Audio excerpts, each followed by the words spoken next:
You know, they were talking about climate change yesterday, and now we're learning that scientists and researchers are looking at how to change the weather on purpose. That's right. Lasers now could one day manipulate rain and lightning. CBS This Morning contributor Michio Kaku is a physics professor at City College of New York. Professor, nice to see you. Extraordinary seeing Al Gore and Bill Clinton there together with Charlie, wasn't it? That's right, yeah. Yeah, they did not get into this discussion, though. But it is fascinating. I mean, lasers, really, to change the weather? That's right. Well, as Mark Twain once famously said, everyone complains about the weather, but no one ever does anything about it. Well, instead of doing a rain dance, we physicists are firing trillion-watt lasers into the sky to actually precipitate rain clouds and actually bring down lightning bolts. This is potentially a game changer. But this is experimental. It's experimental. However, in the laboratory so far it works.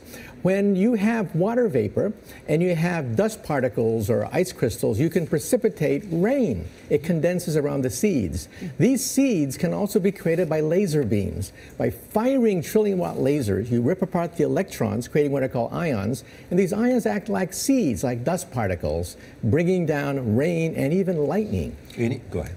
Well, this fascinates me in part because, too, I remember reading the stories that China had used this during the Olympics, that the USSR had used this after Chernobyl to create rain clouds. I mean, did those really work then? We have some of these capabilities now? Inconclusive. Even in the 60s, the CIA used this to bring down monsoons during the Vietnam War, to wash out the Viet Cong.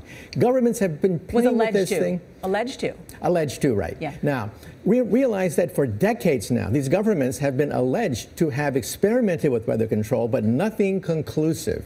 This time we're bringing in the laws of physics rather than simply waving our hands and uttering mumbo-jumbo. We're actually using trillion-watt lasers now.